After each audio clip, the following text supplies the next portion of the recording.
ताई काल काय प्रकार घडलेला होता? काय सांगा?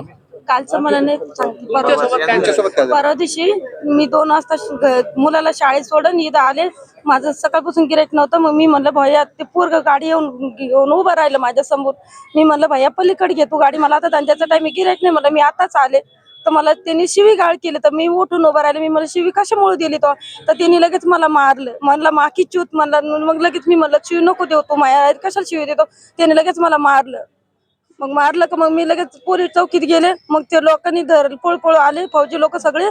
त्यांनी मग धरलं, सोडासोडी केली. ते पळून चालला होता, त्याला आणलं धरून, त्याला आतमध्ये मग पोलीस चौकीत मध्ये नेलं. मग त्यांनी सांगितलं, त्यांनी लई मारलं मला, हाताला दंडाला पायाला मारलं, इथं डोक्याला मारलं. त्यांनी माझ्या फडाफड मारलं, माझा चष्मा गेला हारून. कोणी बाजूला कोणीच लोक मला सोडायला आले नाही. पूर्ण लोक होते पण कोणी सोडायला आले नाहीये.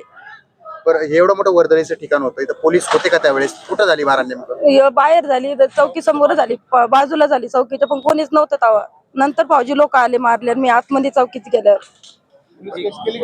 पोलीस केली होती मी परत. मग त्यांनी मग मला मी 18 शिटी केली, पण त्यांनी मला ते पाटील कोणते ते, अरे बाई पाटील, ते दुसरा एक पाटील आहे, 2-4-5 माणसं ते मीडियावाले आलते.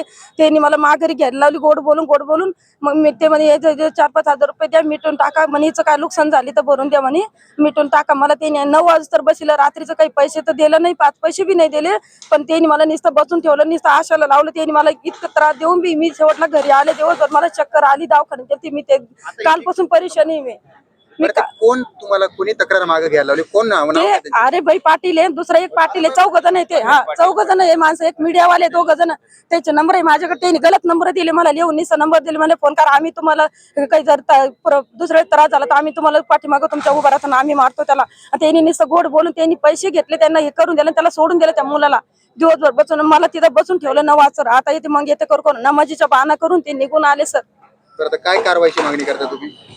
माझ्यावर फक्त अन्याय होता. कसं मला कोणाचा सहारा नाही, मला एक तर पैसे नाही, आम्ही कमजोर आहे. आम्हाला सकाळी नाही काम केलं, संध्याकाळी खाण्याची पंचायत होती, म्हणून आम्ही बसलेले. मी मला कोणाचा सहारा नाही, मी 66 वर्षांनी. सर काय त्या मारणाऱ्यावर काय करायला पाहिजे? कारवाई काय वाटते? त्याची कारवाई करायला पाहिजे, त्यांच्या गाड्या नाहीशीच करायला पाहिजे. इथं त्यांनी हे काल जे झालं प्रकरण याची माझ्या वाईफला घेऊन निघालो.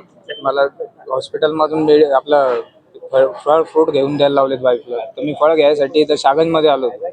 तर गाडी लावण्यावरतून वाद झालेत. त्यांनी आई बहिणीवरतून शिव्या दिल्यात मला गाडी लावली तेव्हा. मी चुपचाप बसलो त्या टायमाला. त्यांनी माझ्या वाईफवरती हात उचललं. माझी वाईफ आज सध्या घाटीमध्ये ॲडमिट आहे. मला पण मारहाण केली त्यांनी. आणि त्यांनी अजून असं पण सांगितलं, मी चाऊस आहे, तुला काय करायचं ते उपळून घे, तुला ज्यांना फोन लावायचा त्यांना फोन लाव, तुला जे करता येईल ते कर.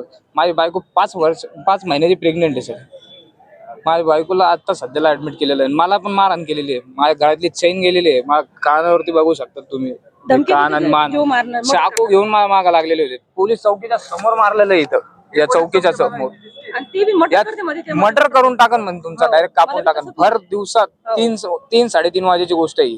माझ्याकडे व्हिडिओ आहे सगळ्यांचे. कमीत कमी 25-30 जण मिळून ते तिघांना मारू लागले. आम्हाला मला मारलं, माझ्या भावाला मारलं, माझ्या वाईफला मारलेलं आहे. एवढं त्यांनी हे केलं. बरं, काय कारवाईची मागणी करता? काय व्हायला? कारवाई कडक कारवाई व्हायला पाहिजे सर त्यांच्यावरती. त्यांच्या शिक्षा व्हायला पाहिजे मेन म्हणायला. त्यांना इथं उभा पण नाही राहायला पाहिजे.